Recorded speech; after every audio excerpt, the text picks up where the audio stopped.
ప్రభు పేరిట వందనాలండి. మరి ఆదివారం రోజున మరి ప్రభు మనందరిని కూడా కలుసుకునే అవకాశం దయచేసినందుకు ప్రభుకి మరి కృతజ్ఞతలు తెలుపుకుంటూ ఇక్కడ వచ్చిన ప్రతి ఒక్క బిడ్డ పట్ల వందనాలు, ఆన్లైన్లో చూస్తున్న ప్రతి ఒక్క బిడ్డకి మరి వందనాలు తెలుపుకుంటూ మరి ఈరోజు ఆదివారం మనము మరి ముందుకు సాగుదామండి. మనము చిన్న వాక్య ధ్యానంలో మరి ముందుగా చిన్న ప్రార్థన చేసుకుని పాట పాడుకుని వాక్య ధ్యానం చేసుకున్నాం. పరలోకమందున మా తండ్రిని ఘనమైన నామాన్ని లెక్కలేని వందనాలు స్తుతులు స్తోత్రాలైనా ప్రభా, మరి ఈ సాయంకాలం ఈ ఆదివారం సమయం నాయన తండ్రి ప్రభా, నాయన మిమ్మల్ని స్తుతించుకుని బాగా కలిసి మీకే వందనాలు తండ్రి. నాయన మరి ఆది నుంచి అంతవరకు మీరే తోడుంటి సాయం తెచ్చండి నాయన. లాస్ట్ వీక్ అంతటా తోడు మీకే వందనాలు తండ్రి ప్రభా. ఈ ఆదివారంలో కూడా నాయన తండ్రి ఇప్పుడు కొత్త వారము, పునరుద్ధాన దినము, మరి కొత్త వారం, కొత్త ఆదివారం నాయన. ఈ వారం అంతా కూడా నేను మీ హస్తాలు కప్పు చెప్తున్నాను నాయన. మరి ఆది నుంచి అంతవరకు మీరే తోడుంటి సహాయం తెచ్చండి. నాతో మీరు మాట్లాడండి నాయన తండ్రి. ఏమీ లేని నాయన, ఏమీ తెలియని, ఏమీ రాని నాయన మనిషిని మీరు నాయన మీ రక్తంతో వెలపెట్టుకుని నాయన ఈ విధంగా వాడుకుంటున్నందుకు మీకు వందనాలు తండ్రి. మీకు మహిమకరంగా మరి చిన్ని కోడిక చిన్ని మరి వాక్యం బోధించుండగా సహాయం తెచ్చమని కోరుకుంటూ మీకే మహిమగంతో చెల్లించుకుంటూ చిన్ని ప్రార్థన సరటి నేస్తున్నామని నడిపెట్టుకున్నాం తండ్రి. Amen, amen. Praise Lord. Hallelujah, hallelujah. మనము చిన్న పాట పాడుకుందాం. మనకు అందరికి తెలిసిన పాట. శాశ్వతమైనది నీవు నాయడ చూపిన కృప. శాశ్వతమైనది నీవు నాయడ చూపిన కృప, అనుక్షణం నను కను పాపవలే, అనుక్షణం నను కను పాపవలే కాచిన కృప. శాశ్వతమైనది నీవు నాయడ చూపిన కృప, నీకు బహుదూరమైన నన్ను చేరదీసిన నా తండ్రివే, నీకు బహుదూరమైన నన్ను చేరదీసిన నా తండ్రివే, నిత్య సుఖ శాంతియే నాకు నీదు కౌగిలిలో, నిత్య సుఖ శాంతియే నాకు నీదు కౌగిలిలో. శాశ్వతమైనది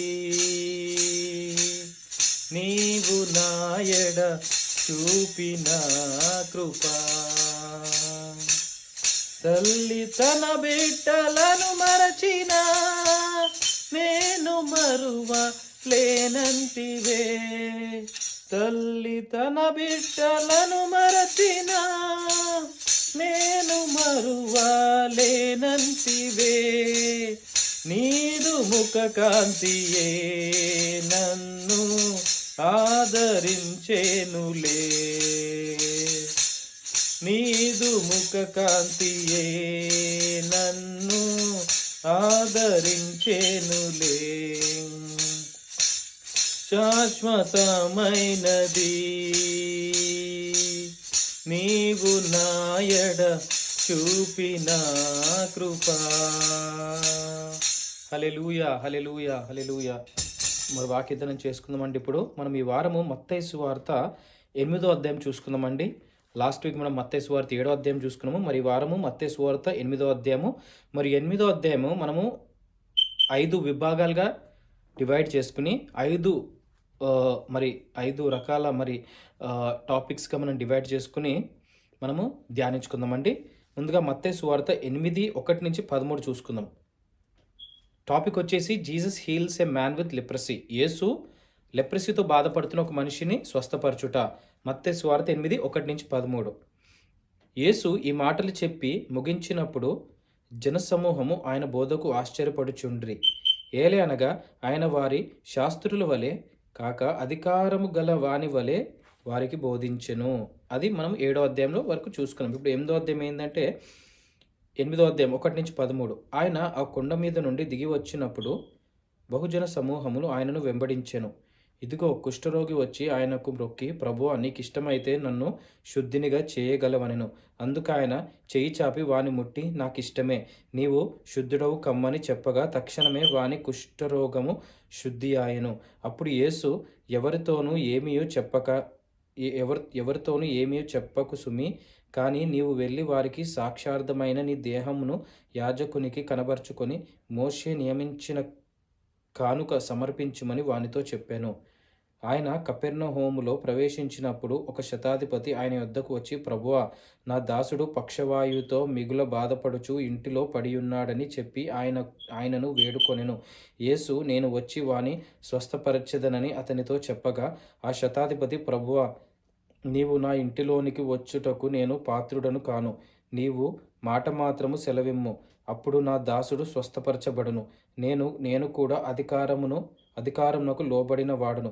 నా చేతి క్రింద సైనికులున్నారు. నేను ఒకని పొమ్మంటే పోవును, ఒకని రమ్మంటే వచ్చును. నా దాసుని ఈ పని చేయమంటే చేయును అని ఉత్తరమిచ్చాను. యేసు ఈ మాట విని ఆశ్చర్యపడి వెంట వచ్చుచున్న వారిని చూచి, ఇశ్రాయేలులో నేనెవనికైనను నేనింత విశ్వాసం ఉన్నట్లు చూడలేదని నిశ్చయముగా మీతో చెప్పుచున్నాను. అనేకులు తూర్పు నుండి పడమటి నుండి వచ్చి అబ్రహాముతో కూడను, ఇస్సాకుతో కూడను, యాకోబుతో కూడను పరలోక రాజ్యమందు కూర్చుందురు గాని రాజ్య సంబంధులు వెలుపటి చీకటిలోనికి త్రోయబడుదురు. అక్కడ ఏడ్పును పండ్లు కొరుకుటయు నుండునని మీతో చెప్పుచున్నానని. అంతటా యేసు, ఇక వెళ్ళుము, నీవు విశ్వసించిన ప్రకారము నీకు అవునుగాక శతాధిపతితో చెప్పెను. ఆ గడియలోనే అతని దాసుడు స్వస్థత నొందెను. Amen, amen, amen. మరి యేసు ప్రభు లెప్రసీ అంటే కుష్టి వ్యాధితో బాధపడుతున్న మనిషిని స్వస్థపరిచాడని చెప్పి మరి 1-13 వచనాలు చూసుకున్నామండి. మరి ఇక్కడ ఏంటంటే యేసు ప్రభు కొండ మీద ప్రసంగం అయిపోయిన తర్వాత ఆయన కొండ మీద నుంచి దిగుచుండగా చాలా జనసమూహములు ఆయనని వెంబడించారంట. వెంబడించినప్పుడు ఇదిగో ఒక కుష్ఠరోగి వచ్చి ఆయనకు మ్రొక్కి, ప్రభు, నీకు ఇష్టమైతే నన్ను శుద్ధినిగా చేయగలవని. అందుకు ఆయన చెయ్యి చాపి వాని ముట్టి, నాకు ఇష్టమే, నీవు శుద్ధుడవు కమ్మని చెప్పగా తక్షణమే వాని కుష్ఠరోగము శుద్ధి ఆయను. యేసు ప్రభు కొండ మీద ప్రసంగం అయిపోయిన తర్వాత దిగి వచ్చిచుండగా జనసమూహములు యేసుని వెంబడించుచున్నారు. ఎందుకు వెంబడించుచున్నారు? ఎందుకంటే ఆయన రోగములు వెళ్ళగొట్టుచున్నాడు, దెయ్యములను వెళ్ళగొట్టుచున్నాడు, స్వస్థత కార్యాలు చేస్తున్నాడు. మరి ఏ విధమైన రోగం కానీ, దెయ్యం పట్టిన వాళ్ళు కానీ, ఏ విధమైన ప్రాబ్లమ్స్, బాధలు ఉన్న వాళ్ళందరినీ కూడా యేసు నామంలో యేసు ప్రభు మరి ముట్టితే, మాట సెలవిస్తే మరి కార్యాలు జరుగుతున్నాయని చెప్పి మరి నమ్మి జనసమూహం ఆయన వెంబడించినప్పుడు ఒక కుష్ఠరోగి ఆయన దగ్గరకు వచ్చి, ప్రభువా, నీకు ఇష్టమైతే నన్ను స్వస్థపరచుము అని ఇట్లా చాలా దీన మనసుతో అడగగానే ఆయన ఏమనంటే, ప్రభు, నీకు ఇష్టమైతే నన్ను స్వస్థపరచమని, శుద్ధినిగా చేయగలవని అని అడగగానే యేసు ప్రభు, నాకు ఇష్టమే, నువ్వు ఒక మాట సెలవిచ్చాడు, నువ్వు శుద్ధుడు అవ్వు, నీ రోగం తగ్గుదు అని ఒక్క మాట సెలవిగానే ఆయన ఇమ్మీడియట్గా స్వస్థత పొందాడంట. మనం ఇక్కడ ఏం నేర్చుకోవాలంటే అండి, మనము చూసుకున్నట్లయితే చిన్నపిల్లలు ఇప్పుడు మా మమ్మీ డాడీ దగ్గరికి వచ్చి పిల్లలు ఏం చేస్తారంటే, డాడీ నాకు అది కొనివా, డాడీ నాకు ఇది కొనివా అని అట్లా తగ్గించుకుని మాట్లాడతారు. మాట్లాడినప్పుడు ఎంత కోపంతో ఉన్న తల్లిదండ్రులు కానీ, లేదంటే సంతోషంగా ఉన్న కోపంతో ఉన్న ఎవరికైనా చుట్టాలకు కానీ ఆటోమేటిక్గా ప్రేమ వచ్చేస్తుందండి. సో మనం ఈ ఫస్ట్ టాపిక్ నుంచి మనం ఏం నేర్చుకోవాలంటే, ఆ మనిషి, కుష్ఠరోగంతో ఉన్న మనిషి, ప్రభువా, నీకు ఇష్టమైతే నన్ను శుద్ధినిగా చేయగలవా అని సెలవిచ్చాడంట. ఆ మాట సెలవియ్యగానే యేసు ప్రభు, నాకు ఇష్టమే, నువ్వు శుద్ధుడు కమ్మని మాట సెలవిచ్చిన యేసు ప్రభు. సో మాట సెలవీయగానే యేసు ప్రభు మరి కార్యాలు జరిగినాయి ఇక్కడ. సో మనం అందరం కూడా యేసు ప్రభు సన్నిధిలోకి వచ్చి, ప్రభువా, నాయనా, నీకు ఇష్టమైతే నాకు ఉద్యోగం దయచేవా, నీకు ఇష్టమైతే నాకు వివాహం చేయవా నాయనా, నీకు ఇష్టమైతే నాకు ప్రెగ్నెన్సీ దయచేవా, నీకు ఇష్టమైతే నన్ను స్వస్థపరచవా నాయనా, నీకు ఇష్టమైతే నా జలుబు తగ్గించవా, నా దగ్గు, జ్వరము, జలుబు, నాకు ఈ ప్రాబ్లం ఉంది, నేను ఆ ప్రాబ్లం ఉందని మనం దీన మనసు కలిగి యేసు సన్నిధిలోకి వెళ్ళి మనం మొరపెడితే ప్రభువు మనకి స్వస్థత కార్యాలు చేకూర్చని వాక్యం సెలవిస్తుందండి. ఇది నా మాట కాదు, ఇది వాక్యం చెప్పిన మాట. మరి యేసు మీతో మాట్లాడుచున్న మాట. మరి వాక్యానుసారంగా మనము నడుచుకుందాం. నెక్స్ట్ మత్తయి సువార్త 8:14-17 జీసస్ హీల్స్ మెనీ. తర్వాత యేసు పేతురింటిలో ప్రవేశించి జ్వరముతో పడి ఉన్న అత్తను చూచి ఆమె చెయ్యి ముట్టగా జ్వరం ఆమెను విడిచెను. అంతటా ఆమె లేచి ఆయనకు ఉపచారము చేయసాగెను. సాయంకాలం అయినప్పుడు జనులు దెయ్యములు పట్టిన అనేకులను ఆయన యొద్దకు తీసుకొని వచ్చిరి. ఆయన మాట వలన దెయ్యములను వెళ్ళగొట్టి రోగుల నెల్లను స్వస్థపరిచెను. అందువలన ఆయనే మన బలహీనతలను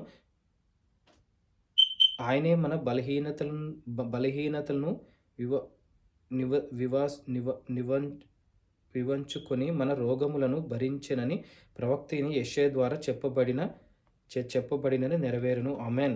సో దాని తర్వాత జీసస్ ఇంకా చాలామందిని మరి స్వస్థపరుస్తాడని మరి 14-17 వచనాలు చూపిస్తున్నాయి. ఇక్కడ పేతురు అత్త జ్వరముతో పడుకుంటే యేసుప్రభు మరి పేతురు మరి యేసుప్రభుతోనే మరి సంచరిస్తున్నాడు కాబట్టి మరి పేతురుకి న్యూస్ తెలిసింది వాళ్ళ అత్తగారు జ్వరంతో పడుకున్నాడని. తర్వాత యేసుప్రభు మరి పేతురు అత్త వాళ్ళ ఇంటికెళ్ళి జ్వరం వచ్చిన ఆమెను అంతటా ఆమె లేచి అంతే ఆమెను ముట్టాడంట. ఆమె చెయ్యి ముట్టగా జ్వరం ఆమెను విడిచెను. అంతటా ఆమె లేచి ఆయనకు ఉపచారము చేయసాగెను. సో ఆమెను ముట్టగానే జ్వరం పోయిందంట. తర్వాత ఆమె లేచి ఉపచారం చేసిందంట. అంటే thank you lord, thank you Jesus, నాయన మీకే వందనాలు తండ్రి అని ఆయనని ఉపచారం చేసిందంట. సో మనం ఇక్కడి నుంచి ఏం నేర్చుకోవాలంటే యేసుప్రభు ఒక్క మాట సెలవిస్తేనే కాదు, ఆయన హస్తంతో ముడితే, ఆయన గాయపడిన హస్తంతో మనల్ని ముట్టుకుంటే మనం స్వస్థత పొందుదామని మనం నమ్మాలండి ఇక్కడ. సో ఇది యెషయా గ్రంథంలో రాయబడినట్టు ఇక్కడ మరి ప్రవచనం జరిగిందని మరి మత్తయి సువార్త మాథ్యూ గారు రాశారు ఇక్కడ. Next Mattayi 8:18-22 the cost of following Jesus. 18-22 వచనాలు. యేసు తన యొద్దనున్న జన సమూహమును చూచి అద్దరికి వెళ్ళవలెనని ఆజ్ఞాపించెను.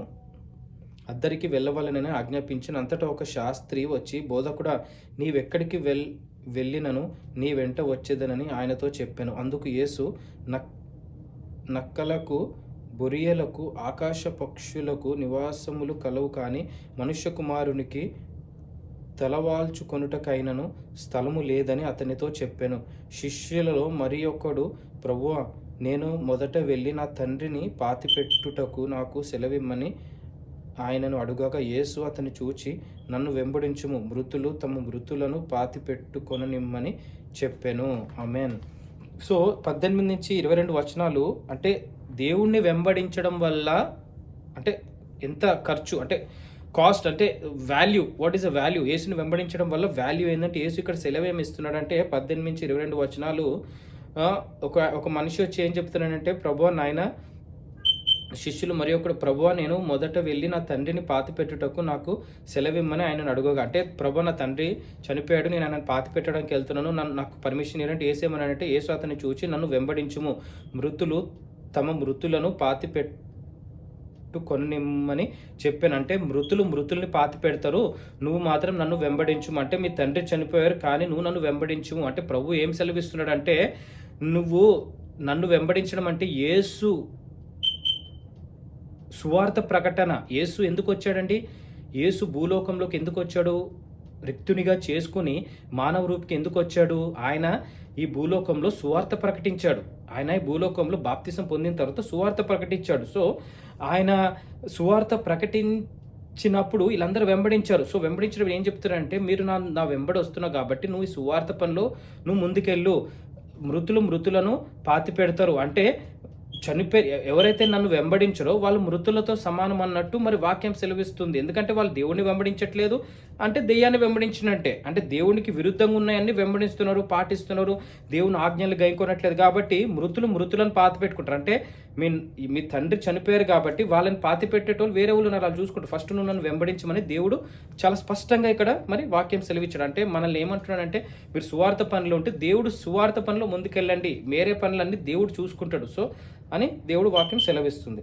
మత్తయి సువార్త 8:23-27. Jesus comms the storm. 23-27 వచనాలు. ఆయన దోణి ఎక్కినప్పుడు ఆయన శిష్యులు ఆయన వెంట వెళ్ళిరి. అంతటా సముద్రము మీద తుఫాను లేచినందున ఆ దోణి అలల చేత కప్పబడెను. అప్పుడు ఆయన నిద్రించుచుండగా వారు ఆయన యొద్దకు వచ్చి, ప్రభువా, నశించిపోవుచున్నాము, మమ్మను రక్షించుమని చెప్పి ఆయనను లేపిరి. అందుకు ఆయన, అల్ప విశ్వాసులారా, ఎందుకు భయపడుచున్నారని వారితో చెప్పి లేచి గాలిని సముద్రమును గద్దింపగా మిక్కిలి నిమ్మలమాయెను. ఆ మనుష్యులు ఆశ్చర్యపడి, ఈయన ఎట్టివాడో, ఈయనకు గాలియు సముద్రమును లోబడుచున్నవని చెప్పుకొనిరి. ఆమెన్. ఆయన దోణి ఎక్కినప్పుడు ఆయన శిష్యులు ఆయన వెంట వెళ్ళిరి. అంతటా సముద్రం మీద తుఫాను లేచినందున ఆ దోణి అలల చేత కప్పబడెను. అప్పుడు ఆయన నిద్రించుచుండగా వారు ఆయన యుద్ధకు వచ్చి, ప్రభువా, నశించిపోచున్నాము, మమ్మల్ని రక్షించుమని చెప్పి ఆయనను లేపిరి. అందుకైన అల్ప విశ్వాసులారా ఎందుకు భయపడుచున్నారని వారితో చెప్పి లేచి గాలిని సముద్రమును గద్దింపగా మిక్కిలి నిమ్మలమాయను. ఆ మనుష్యులు ఆశ్చర్యపడి ఈయన ఎట్టివాడో, ఈయనకు గాలియు సముద్రమును లోబడుచున్నవని చెప్పుకొనిరి. ఆమెన్. సో 23-27 వచనాలు ఏం చూపిస్తున్నాయంటే యేసు గాలిని అంటే జీసస్ కామ్స్ ద స్ట్రామ్ అంటే తుఫాన్ని నిమ్మలపరిచాడంటే యేసు ధోనికి వెళ్ళుచుండగా తన శిష్యులు కూడా యేసుతో వెళ్ళారంట. వెళ్ళినప్పుడు యేసుకి నిద్ర వచ్చి మరి నిద్రపోచుండగా అంటే సడన్గా అలలు తుఫాను అంటే మధ్యదారిలోకి వెళ్ళేటప్పటికి సముద్రం మధ్యదారిలోకి పడవ అలలు వల్ల తుఫాన్ అంటే మనకు తెలుసు కదండి. ఇప్పుడు మనం సముద్రంలో ప్రయాణిస్తుండగా తుఫాన్ ఎప్పుడు వస్తుందో ఎలా వస్తుందో మనకి ఏ ఏ పక్క నుంచి వస్తుందో తెలియదు. కానీ వీళ్ళు మత్స్యకారులే, వీళ్ళు ఈత వచ్చేలకి. కానీ ఈ సముద్రం అంటే ఈ ప్రయాణంలో ఈ ఈ ఈ అలలు లేదంటే ఏమంటారు ఈ తుఫాను అంటే ఇదేమంటారు అలల చేత కప్పబెడను అంటే ఆ అలలు చాలా కప్పేస్తున్నట్టు చాలా ఇట్లా ఫాస్ట్గా వస్తున్నప్పుడు వీళ్ళు భయపడిపోయి ప్రభువా మమ్మల్ని రక్షించమనగాని ప్రభు లేసి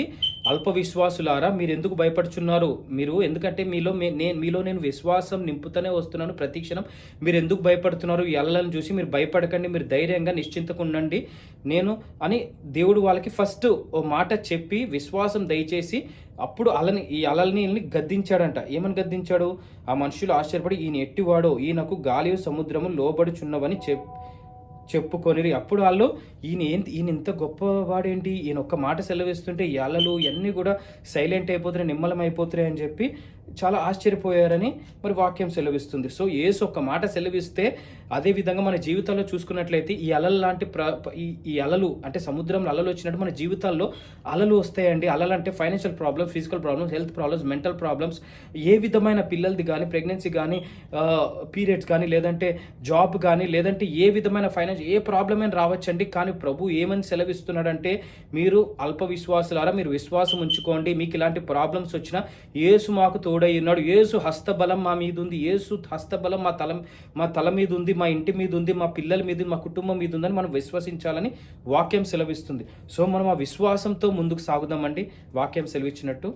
నెక్స్ట్ మత్తయి సువార్త 8:28-34 జీసస్ రీస్టోర్స్ 2 డీమన్ పొసెస్డ్ మెన్. 28-34 యేసు 2 దెయ్యం పట్టిన మనుషుల్ని స్వస్థపరుస్తాడు. 28-34 చూసుకుందాం. ఆయన అద్దరినున్న గదరేనీయుల దేశము చేరగా దెయ్యములు పట్టిన 2 మనుషులు సమాధులలో నుండి బయలుదేరి ఆయనకు ఎదురుగా వచ్చిరి. వారు మిగుల ఉగ్రులైనందున ఎవడునూ ఆ మార్గమున వెళ్ళలేకపోయాను. వారు ఇదిగో దేవుని కుమారుడా నీతో మాకేమి, కాలము రాకమునుపే మమ్మను బాధించుటకు ఇక్కడికి వచ్చితివా అని కేకలు వేసిరి. వారిని దూరమున గొప్ప పందుల మంద వీచుండగా ఆ దెయ్యములు నీవు మమ్మును వెళ్ళగొట్టిన ఎడల ఆ పందుల మందలోనికి పోనిమ్మని ఆయనను వేడుకొనెను. ఆయన వాటిని పొమ్మనగా అవి ఆ మనుష్యులను వదిలిపెట్టి ఆ పందులలోనికి పోయెను. ఇదిగో ఆ మంద అంతయు ప్రపాతము నుండి సముద్రంలోనికి వడిగా పరుగెత్తుకొని పోయి నీళ్ళలో పడి చచ్చెను. వాటిని మేపుచున్నవారు పారిపోయి పట్టణంలోనికి వెళ్ళి జరిగిన కార్యమునన్నయు దెయ్యములు పట్టిన వారి సంగతియు తెలిపిరి. ఇదిగో ఆ పట్టణస్థులందరూ యేసును ఎదుర్కొన వచ్చి ఆయనను చూచి తమ ప్రాంతములను విడిచి పొమ్మని ఆయనను వేడుకొనిరి. ఆమెన్. మరి మనం ఇక్కడ చూసుకున్నట్లయితే మత్తయి సువార్త 8వ అధ్యాయము మరి లాస్ట్ వచనాలు 28-34 చూసుకున్నట్లయితే దెయ్యం పట్టిన అంటే ఆయన గదిరేలు దేశంలో చేరగా 2 దెయ్యం పట్టిన మనుషులు ఆయనకు ఎదురుగా వచ్చారంట. వచ్చి ఏమని చెప్పి సెలవిచ్చారు ఇక్కడ? ఇదిగో దేవుని కుమారుడా నీతో మాకేమి పని, కాలము రాకమునుపే మమ్మను బాధించుటకు ఇక్కడికి వచ్చితివా అని కేకలు వేశారు. అంటే దేవుణ్ణి చూడగానే దెయ్యాలు కూడా భయపడుతున్నాయండి. మనం ఇక్కడ గమనించుకోవాల్సింది దేవుణ్ణి అంటే యేసుప్రభు మనుషునిగా రిక్తునిగా చేసుకుని భూలోకంలోకి వచ్చినప్పుడు యేసుప్రభుని చూడగానే ప్రభువా అంటే దెయ్యాలు కూడా భయపడుతున్నాయి, మమ్మల్ని బాధించడానికి అప్పుడే వచ్చేసావా, మీ సమయం రాకముందు ఇంత తొందరగా ఎందుకు వచ్చావని క్వశ్చన్ చేస్తున్నాయి. క్వశ్చన్ చేసినప్పుడు దేవుడు ఏం సెలవిచ్చాడండి ఇక్కడ? రాకమునుపే మమ్మను బాధించుటకు వచ్చితవా, ఇక్కడికి వచ్చితవా అని కేకలు వేసిరి. వారికి దూరమున గొప్ప పందుల మంద మోయిచుండగా ఆ దెయ్యములు, నీవు మమ్మను వెళ్ళగొట్టిన ఎడల ఆ పందుల మందలోనికి పొమ్మని ఆయనను వేడుకొనెను.